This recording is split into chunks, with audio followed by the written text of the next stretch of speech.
Cash send to branch. अब ध्यान देना, इसकी अकाउंटिंग एंट्रीज हम पास करते हैं, वो तो मैंने स्टॉक एंड एडजस्टमेंट अकाउंट के अलग अलग पॉसिबिलिटीज एंड कॉन्सेप्ट्स बताए थे, लेकिन बाकी अकाउंट्स भी बनाने पड़ेंगे, उसकी जरा एंट्रीज देखनी पड़ेंगी। दोस्तों ये एंट्रीज किसके बुक्स में पास की जा रही है, याद रखना, these entries are passed in the books of head office, never in the books of branch. ये भी एक डिपेंडेंट ब्रांच है, डिपेंडेंट ब्रांच कोई भी बुक्स नहीं बनाती है, इंडिपेंडेंट ब्रांचेस ही अलग से बुक्स बनाती है।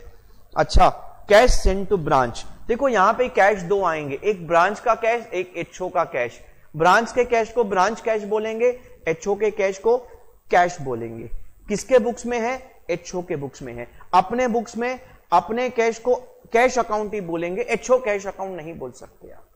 फाइन, तो एंट्री क्या पास करेंगे, ब्रांच कैश बढ़ेगा, branch cash account debit, HO cash घटेगा to cash account. To cash account जो है वो एचओ का कैश अकाउंट है। अच्छा, एक्सपेंसेस पेड बाय ब्रांच, बहुत बढ़िया, ब्रांच पे करेगी तो ब्रांच के एक्सपेंस को डेबिट करेंगे, और ब्रांच पे करेगी तो ब्रांच के कैश को क्रेडिट करेंगे। Sale of goods at branch, cash sales किया है ब्रांच ने, बहुत अच्छा, ब्रांच का कैश बढ़ेगा तो ब्रांच कैश को डेबिट करेंगे, और ब्रांच का स्टॉक घटेगा तो ब्रांच के स्टॉक को क्रेडिट करेंगे। वो 6 लेजर अकाउंट के अंदर पूरी अकाउंटिंग खत्म करना बच्चों कंपलसरी है, समझा कि नहीं? Okay, sale of goods at branch, credit sale करेंगे। आप क्रेडिट सेल करेंगे तो क्रेडिट सेल में ब्रांच के डेटर्स आ जाएंगे पिक्चर में, branch debtors account debit to branch का स्टॉक घटेगा to branch stock. Whenever stock is going out of the books, out of the business, stock account को क्रेडिट करेंगे। ब्रांच के पॉइंट ऑफ व्यू से आपको सोचना है। ये एचओ के बुक्स में अकाउंटिंग हो रही है तो इसलिए बार बार बाजू में वर्ड ब्रांच लिख रहे हैं हम लोग। एचओ की 10 ब्रांचेस हो सकती हैं तो ब्रांच का नाम लिखना पड़ता है, Delhi branch, Calcutta branch, Bangalore branch. Collection at branch, तो ब्रांच कैश बढ़ेगा, branch cash account debit to branch debtors credit the giver, cash to debtors but branch cash to branch debtors. Bad debts at branch, देखो हम ना branch के जितने भी खर्चे होते हैं, जितने भी लॉसेस होते हैं, उतने अलग अलग अकाउंट नहीं बनाते। नॉर्मली खर्चे तो 50 टाइप के होते हैं, हम एक ही अकाउंट में सब खर्चे सब लॉसेस डाल देते हैं, और वो एक अकाउंट का नाम है ब्रांच एक्सपेंस अकाउंट। तो ब्रांच एक्सपेंस अकाउंट में हम ये सब डाल देंगे दोस्तों। तो क्या एंट्री पास करेंगे, ब्रांच एक्सपेंसेस, मतलब बैड डेट्स की जगह branch expenses to branch debtors, bad debts to debtors, branch expenses to branch debtors. बहुत अच्छा, discount allowed by branch, branch ने डिस्काउंट दिया, same entry that of bad debts, branch expenses account debit to branch debtors account.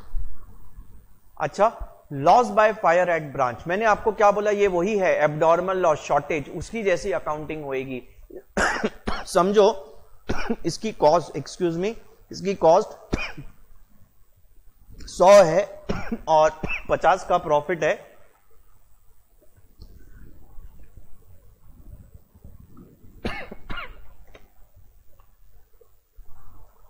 तो इसकी invoice price 150 है बच्चों।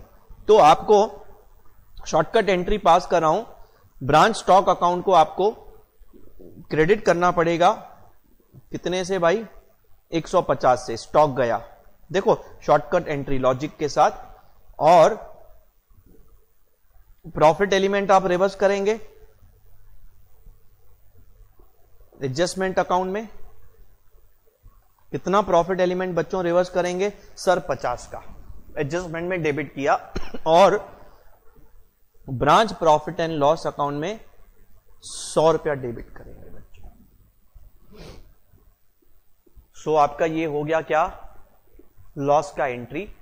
Stock account में credit 150, adjustment account में 50 डेबिट, और 100 का डेबिट पीएनएल में आ जाएगा बच्चों। बहुत बढ़िया। Insurance claim received by branch, कोई दिक्कत की बात नहीं है, branch cash account debit to loss by fire account. Actually ऊपर के ट्रांजैक्शन में भी क्लेम की आप अकाउंटिंग डायरेक्टली कर सकते हैं, नॉर्मली इंश्योरेंस क्लेम की एंट्री आती है तो ये एंट्री, उसमें कैसे ना हम लोग ये जो मैंने ऊपर एक एंट्री पास की ना, इसकी आप 2 एंट्रीज पास कर सकते हैं using shortage account, using loss by fire account. ठीक है, ये तो आपका आ गया नॉर्मल लॉस एट ब्रांच। मैंने आपको क्या बोला, इसको रिकॉर्ड करने के लिए हम क्या करेंगे, ब्रांच स्टॉक एडजस्टमेंट अकाउंट को डेबिट करेंगे और ब्रांच स्टॉक को क्रेडिट करेंगे। पूरा का पूरा 150 इनवॉइस प्राइस पूरा का पूरा एडजस्टमेंट अकाउंट में ट्रांसफर कर देंगे, डेबिट मार देंगे। जीपी में से नॉर्मल लॉस एडजस्ट होना चाहिए। अभी अभी नीचे मैंने आपको फॉर्मेट के साथ कैसे करना है सिखाया बच्चों। हाँ, अगर आपका ब्रांच का इंश्योरेंस क्लेम एचओ को मिलता है, ब्रांच का कोई भी पैसा एचओ को मिलता है, कोई दिक्कत की बात नहीं है, तो ब्रांच के कैश की जगह एचओ के कैश को डेबिट करेंगे। Okay, so we will debit HO cash, that is cash account, to loss by fire. Expenses of branch paid by HO, branch का खर्चा एचओ पे करता है, कोई दिक्कत की बात नहीं है, खर्चा ब्रांच का है, debit branch expense, but cash किसका कम होगा, एचओ का, to cash account. Remittance to HO, branch ने एचओ को पैसा दिया तो ब्रांच कैश कम होगा, एचओ कैश बढ़ेगा, तो एचओ कैश डेबिट बढ़ेगा और ब्रांच कैश क्रेडिट करेंगे, बच्चों कम हो जाएगा। Is it clear to everyone? Closing stock reserve मैंने आपको बताया है, मैंने लेजर अकाउंट बना के दिया था, उसी के अंदर ये आ गया। ये आपका एडजस्टमेंट अकाउंट में debit side profit element reversal होता है, ब्रांच स्टॉक एडजस्टमेंट अकाउंट में debit side to closing branch closing stock reserve. Opening stock reserve उल्टा होता है, आपको पता है। लेजर अकाउंट से ये एंट्री लॉजिकली जल्दी समझता है बच्चों। अच्छा, अभी ये सब ट्रांजैक्शंस खत्म होने के बाद, ये सब ट्रांजैक्शंस खत्म होने के बाद हम सब अकाउंट्स क्लोज करेंगे। मैंने आपको ऑलरेडी बताया है, अगर आपका branch account, branch stock account में कोई भी बैलेंस आता है, क्रेडिट साइड बैलेंस आया, तो 2 पॉसिबिलिटीज हैं। नंबर 1, या तो वो शॉर्टेज है, नंबर 2, या तो वो invoice price below selling price, sorry selling price below invoice price, discount अलग।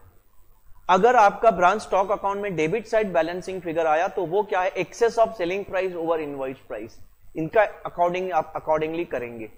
अगर ब्रांच स्टॉक एडजस्टमेंट अकाउंट आप अब क्लोज करना चाहते हैं तो ब्रांच स्टॉक एडजस्टमेंट अकाउंट में जो भी बैलेंसिंग फिगर आएगा वो आपका जीपी आएगा और वो आप ब्रांच पीएनएल में ट्रांसफर करेंगे। तो आपकी एंट्री क्या पास करेंगे, branch stock adjustment account debit, normally GP आएगा, लॉस तो आना नहीं चाहिए, branch profit and loss account, तो branch profit and loss account में ये क्रेडिट कर देंगे। जैसे ट्रेडिंग से जीपी पीएनएल में जाता है, एडजस्टमेंट अकाउंट से ब्रांच जीपी ब्रांच के पीएनएल में जाएगा। अच्छा, अब इसके बाद अगला पड़ाव क्या होगा, हमने ब्रांच एक्सपेंस बुक करके रखे हैं, तो ब्रांच एक्सपेंस जो भी हमने बुक करके रखे हैं वो भी पीएनएल में ट्रांसफर किए जाएंगे। तो ब्रांच एक्सपेंस को पीएनएल में ट्रांसफर करने का क्या अकाउंटिंग किया जाएगा, branch profit and loss account debit to branch expenses account. ठीक है, और ब्रांच एक्सपेंस भी पीएनएल में चला गया, ब्रांच का जीपी भी पीएनएल में चला गया। अब पीएनएल को क्लोज करेंगे तो ब्रांच का फाइनल नेट प्रॉफिट या नेट लॉस आएगा। और आपका अगर नेट प्रॉफिट आता है तो आपको पता है जो ब्रांच का पीएनएल है उसमें से वो प्रॉफिट निकाल के एचओ के पीएनएल में क्रेडिट कर देंगे, डाल देंगे आप। लेकिन अगर आपके ब्रांच के पीएनएल में लॉस आ रहा है तो वो भी एचओ के पीएनएल में डेबिट करके ट्रांसफर कर देंगे। तो आपका ब्रांच का जो भी प्रॉफिट आ रहा है, जो भी लॉस आ रहा है, एचओ के पीएनएल में बच्चों आखिरी एंट्री में मर्ज कर देंगे। यहां पे मेरा स्टॉक एंड डेटा सिस्टम का समाप्ति होता है बच्चों। चलो आगे बढ़ने से पहले सबसे पहले आप ये बताइए, क्या आपको ये अच्छे से समझ में आया क्या? Is the accounting treatment very much clear? Please everybody to tell मी।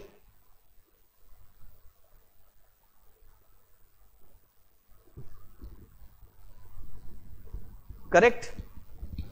आप बोलेंगे सर इसके लेटेस्ट पेपर सॉल्व करिए, तो हमारा अगला टारगेट क्या रहेगा बच्चों, हम लेटेस्ट 21 का पेपर ऐसा लाइव साथ में सॉल्व करेंगे, साथ में लाइव सॉल्व करेंगे तो और मजा आएगा। क्वेश्चन पेपर आपके पास प्रिंटेड होना चाहिए और मेरे पास भी क्वेश्चन पेपर स्क्रीन पे भी रहेगा, हम पेपर सॉल्व करेंगे, पेपर डिस्कस करेंगे, ठीक है। एटलीस्ट सिंपल सम्स को डिस्कस करेंगे, डिफिकल्ट सम्स को साथ में सॉल्व करेंगे।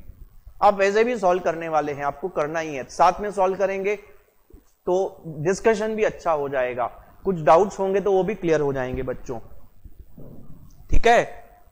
अच्छा, तो shall I now move on to independent branches, आगे बढ़ूं। तो यहां पे दोस्तों हमारा डिपेंडेंट ब्रांचेस खत्म हो जाता है।